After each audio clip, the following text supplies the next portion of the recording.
하나님 말씀 사무엘상 28장 1절에서 12절까지의 말씀입니다. 사무엘상 28장 1절에서 12절입니다.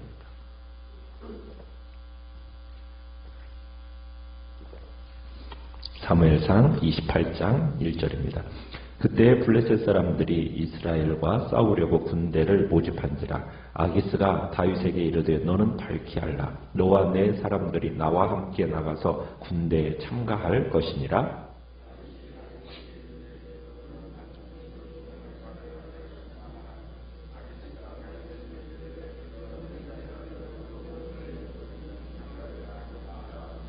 사무엘이 죽었으므로 온 이스라엘이 그를 두고 슬피 울며 그의 고향 라마에 장사하였고 사울은 신접한 자와 박수를 그 땅에서 쫓아내었더라.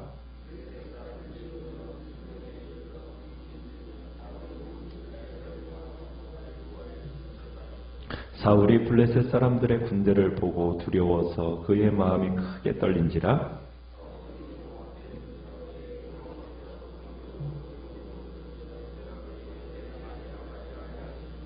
사울이 그의 신하들에게 이르되 나를 위하여 신접한 여인을 찾으라. 내가 그리로 가서 그에게 물으리라 하니 그의 신하들이 그에게 이르되 보소서 엔돌에 신접한 여인이 있나이다.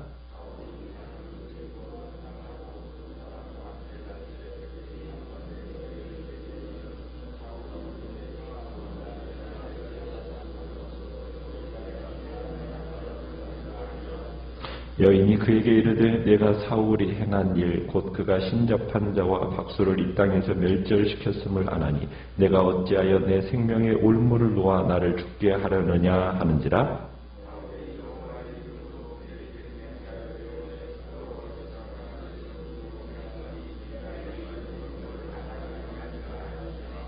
여인이 이르되 내가 누구를 내게로 불러 올리랴 하니 사울이 이르되 사무엘을 불러 올리라 하느니라.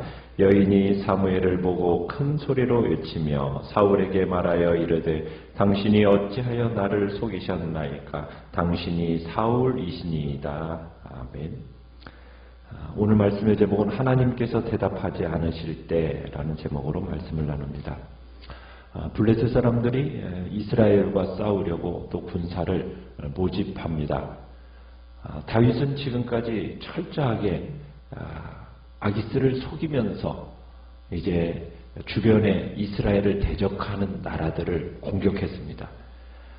그러나 그 속임으로 인하여서 아기스의 신임을 얻게 되었던 다윗, 그 다윗에게 아기스가 요구를 합니다. 이번 이스라엘과의 싸움 속에 자신과 함께 이 이스라엘과 대적하여 싸우기를 아기스가 다윗에게 요청하고 있는 겁니다. 내가 널 믿겠다는 거죠. 마침 내 동족인 이스라엘과 우리가 전쟁을 할 건데 너는 우리와 같이 칼을 뽑아 들고 나가서 협력해라. 이렇게 아기스가 제안한 겁니다.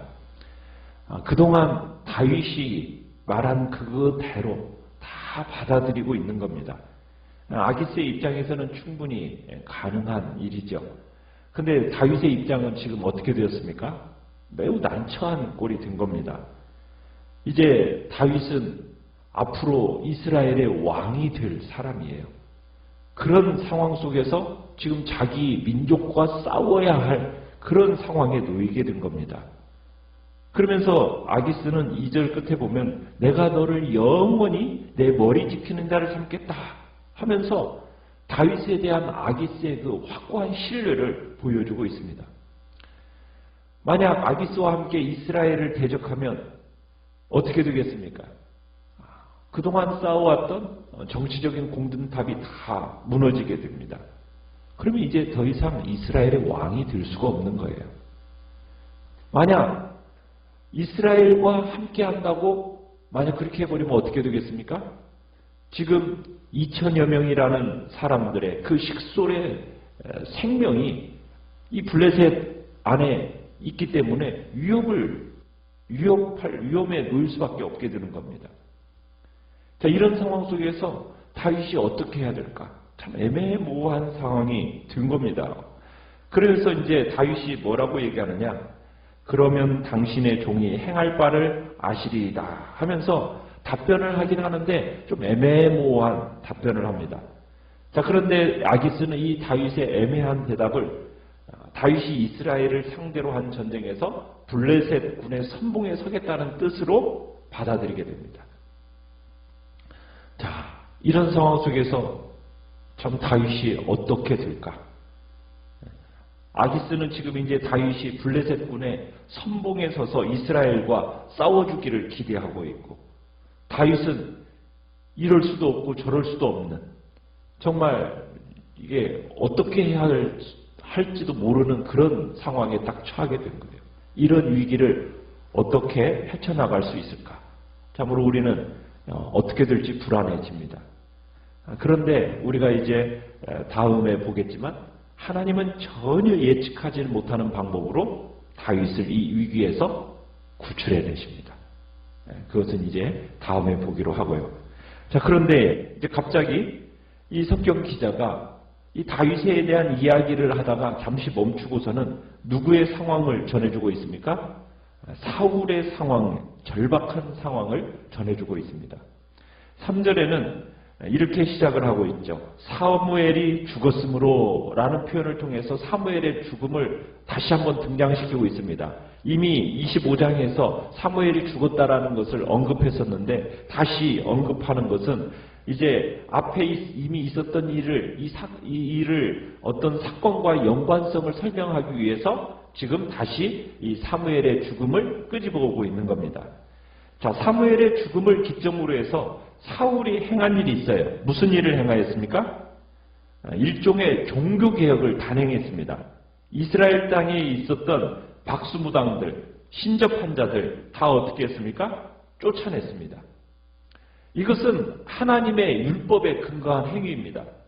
그러니까 율법을 기초로 해서 사무엘의 죽음을 정점으로 사울이 이스라엘에서 이런 행위로 생업을 이어가고 있는 자들을 축출하는 대일대 개혁을 단행한 겁니다.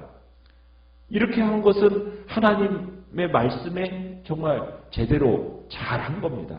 자, 그런데 갑자기 이제 사울에게 위험이 닥쳐온 거예요. 지금 다 사울이 당면한 상황이 어떻습니까? 블레셋 사람들이 쳐들어와가지고 이스라엘을 대적하는 겁니다.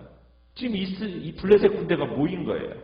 너무나도 이 블레셋 군대가 위풍당당하게 수넴이라는 곳에 진을 치고 있습니다.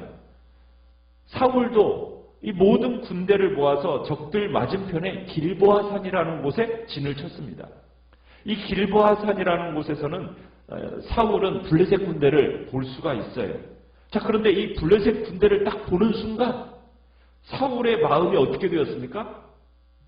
사울의 마음이 5절에 보니까 두려움으로 가득 차고 막 소용돌이 친 겁니다. 이전에는 이렇게까지 크게 두려워하지 않았던 사울이 이번에는 공포에 질려버렸습니다.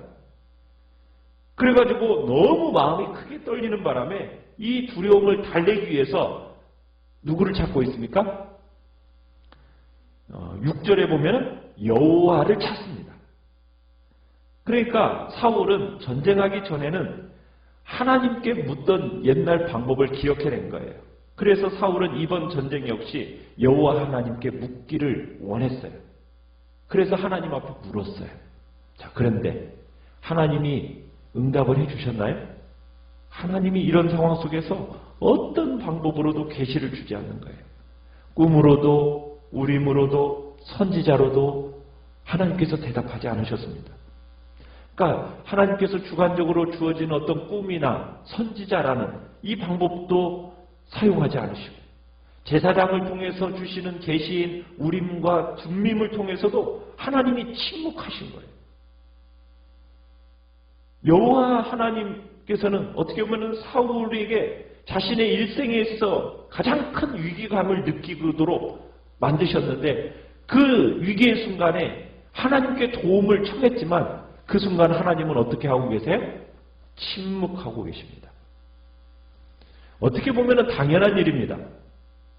지금 사울은 평상시에 하나님의 뜻을 찾았나요? 안 찾았나요? 계속 거역하며 살아왔어요. 뿐만 아니라 노베서 그 수많은 하나님의 제사장들을 어떻게 했습니까? 학살해버렸어요. 아기를 품고 제사장을 죽였어요. 그러니 그런 순교의 피로 가득한 사울이 드리는 그 사울의 손으로 그 순교의 피가 가득한 드려지는 기도를 하나님이 응답하시겠어요? 하나님께서 침묵하시는 이유 당연한 겁니다. 왜? 쌓이고 쌓인 그 죄 때문에. 계속해서 권고하고 계속해서 책망함에도 불구하고 끝내 듣지 않고 자기 뜻대로 행하는 이 사울에게 하나님은 더 이상 응답하지 않으셨어요. 침묵하셨습니다. 자, 그렇게 하나님이 침묵하시니까 사울이 무슨 일을 또 행합니까? 이스라엘 왕이 가까이 해서는 안 될 가증스러운 일을 대안으로 삼습니다. 무엇이에요? 사울은 이방이 가진 계시의 수단인 신적 환자를 찾는 극단적인 방법을 택하게 되는 겁니다. 죽은 자를 불러올리는 여자 무당을 찾으라는 거예요. 그렇게 부하들에게 명령을 내립니다. 사무엘이 죽을 때는 어떤 일을 했었는데 그 신적 환자들을 탄압했던 이 사람이 이제는 신적 환자를 찾는 거예요. 여러분, 이 사울이 택한 방법은 너무나도 비정상적인 방법입니다. 지금 현재 자기의 상황을 타개할 그 방법을 위해서 도무지 알 수 없는 하나님의 뜻을 알기 위해서 어떻게 보면은 명백한 하나님의 뜻을 거역하고 있는 겁니다. 자, 사울은 자기가 있던 진으로부터 그리 멀지 않던 엔돌이라는 곳에 신접한 여자 하나가 살고 있다라는 사실을 신하로부터 듣게 됩니다. 이 보고를 부하로부터 들은 사울은 변장을 하고 두 호위병을 데리고 이제 엔돌에 있는 신접한 여인을 찾아가게 됩니다. 엔돌이라는 곳은 블레셋이 진친 언덕 동편에 위치하고 있어요. 그러니까 그곳에 찾아가려면 블레셋 진을 거쳐서 가야 되는 겁니다. 그런데 그 모험을 감행하면서까지 엔돌이라는 곳에 찾아가서 지금 신접한 여인을 만나려고 하는 거예요. 그러면서 사울은 변장을 해요. 자, 변장한 이유는 뭐겠습니까? 사울은 이 땅에서 이미 박수무당들, 신접한 자들을 점치는 사람들을 다 처치했었어요. 사울이 개혁한다라는 이명 아래 그 사람들을 죽이고 내몰았다는 얘기입니다. 자, 그런데 그 일을 백성들이 알면 돼야 안 돼요? 안 되겠죠. 그러니까 변장을 한 겁니다. 또 엔돌에 도착했을 때도 그 신접한 여인이 왕이라는 사실을 알면은 그 자기가 했던 그 목적이 이루어지겠어요? 목적이 안 이루어지니까 어쨌든 자기 목숨을 부지할 양으로 사울의 목적대로 대응해주지 않을 거예요. 그러니까 사울은 부하 둘을 대동해 가면서 변장하고 이제 적진을 뚫고 신접한 여인을 만나러 가게 된 겁니다. 죽은 사람을 불러 올리는 이 주술 행위를 또 주로 밤에 하니까 밤에 지금 찾아가고 있습니다. 자, 사울이 찾아갔을 때 이 신접한 여인은 어떻게 대하고 있습니까? 10절에 가보면은 그 9절에 보면은 신접한 여자가 지금 이제 문에 와서 누군가가 자기를 엿보고 죽일까봐 두려워합니다. 그리고 부탁하고 있는 사람이 누군지도 모르지만은 아예 부탁을 거절합니다. 나 이런 짓 못한다고. 이 나라에 사울이라는 왕이 있는데 그분이 사무엘이 죽을 때 개혁한다고 하면서 우리 업종의 사람들 다 죽였다. 내쫓고 처단했다. 그런데 내가 어떻게 이 땅에서 또 그런 짓을 하겠는가 하면서 내 목숨이 위태롭다. 그렇게 얘기를 해요. 그러니까 사울이 말을 합니다. 뭐라고 말을 합니까? 10절에? 사울이 엄숙히 맹세하면서 어떠한 해도 당하지 않을 거다. 누구의 이름으로 지금 그런 맹세를 하고 있죠? 여호와의 이름으로 그런 맹세를 하고 있어요. 아니, 사울이 하나님의 이름을 걸고서는 하나님이 가장 싫어하는 행위를 그 여인에게 시키고 있는 겁니다. 참 사울이 얼마나 막다른 골목으로 가고 있는지를 우리에게 보여주고 있어요. 정말 영적으로 어둠에 눌려 잡혀 있으면은 모든 영적 감각은 다 죽어버립니다. 자기가 무슨 짓을 하고 있는지도 모르고 있는 거예요. 지금 사울은 말씀이 없으니까요. 자꾸 인간적인 두려움과 염려, 이것이 막 밀려와서 마음을 지배하기 시작하고 막 그 두려움으로 인해서 이 마음의 큰 파도가 막 출렁거리기 시작하니까 내가 이러면 살까 저러면 살까 막 이렇게 하다가 내가 죽는 거 아닐까 이런 생각에 막 매몰되다 보니까 그러니까 제일 처음에는 하나님의 음성을 막 들어서 하나님께 물어보고자 했지만 그런데 하나님의 뜻을 물으려고 하는 게 아니라 지금 사울이 알고자 하는 것은 무엇입니까? 그냥 미래의 결과뿐이에요. 미래의 결과. 여러분 미래의 결과만을 알려고 하는 것은 욕망 자체입니다. 그건 죄악이에요. 그건 죄예요. 우리는 믿음으로 하나님께 순종하려고 하나님의 뜻을 구하는 사람이지 앞으로 어떻게 될까? 미래에 어떤 일이 일어날까? 여러분 이것은 믿음의 행위가 아니라 그것은 하나님의 뜻에 정반대의 행위가 되는 겁니다. 그러니까 사울의 신앙이라는 것은 하나님께 초점 맞춰진 게 아니라 오직 그냥 하나님을 이용해서 도움을 받아서 내가 이 어려움을 어떻게 극복해낼까? 여기에만 초점이 맞춰져 있는 거예요. 그러다가 하나님의 도움이 끊겼다 이렇게 느껴지니까 이제는 어떻게 그 문제를 해결하려고 해요? 하나님이 금하신 방법까지 사용하면서 그 문제를 해결하려고 하는 거예요. 그러니까 우리가 어떤 문제가 딱 생겼을 때 우리가 하나님께 나름대로 기도를 하다가 기도하는데도 이 문제가 해결되지 않는 것처럼 보이면은 어떤 일을 취하게 된다는 거예요? 하나님의 뜻에 합당하지 않는데도 불구하고 그런 일도 생각하면서 자기 원하는 결과를 얻어내기 위해서 하나님이 원하시지 않는 방법까지도 취하는 어리석은 자리로 가게 된다는 거예요. 초점이 어디에 맞춰 있는 겁니까? 하나님께 맞춰져 있지 않고 오로지 자신 그리고 하나님은 어떻게 보면 자기의 사용할 도구로밖에 보지 않는 겁니다. 이건 그리스도인의 태도가 아닌 거죠. 사울이 지금 하나님이 침묵하셨어요. 그러면 하나님이 침묵하셨다면 그 침묵하셨을 때 어떻게 했어야 됐겠습니까? 왜 하나님이 침묵하셨을까? 그 침묵하신 이유를 깊이 생각하고 그 속에서 자기의 죄악이 뭔가 하나님 앞에 불순종의 원인이 있는가 이것을 스스로 돌아보면서 발견하고 그리고 그 죄를 제거하고 온전한 순종을 결심해야 되죠. 이게 올바른 방법이죠. 그랬다면 하나님이 계속 침묵하시겠습니까? 침묵하지 않으시죠. 말씀하실 때와 침묵하실 때를 결정하시는 분이 누구예요? 하나님이시잖아요.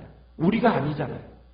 그러면은 하나님이 말씀하실 때는 우리가 귀를 기울여서 아멘으로 응답하고 그분이 침묵하실 때는 왜 침묵하셨을까? 그 침묵하시는 이유를 깊이 생각하면서 말씀하실 때까지 기다리는 겸손의 신앙이 우리에게 필요하다는 얘기입니다.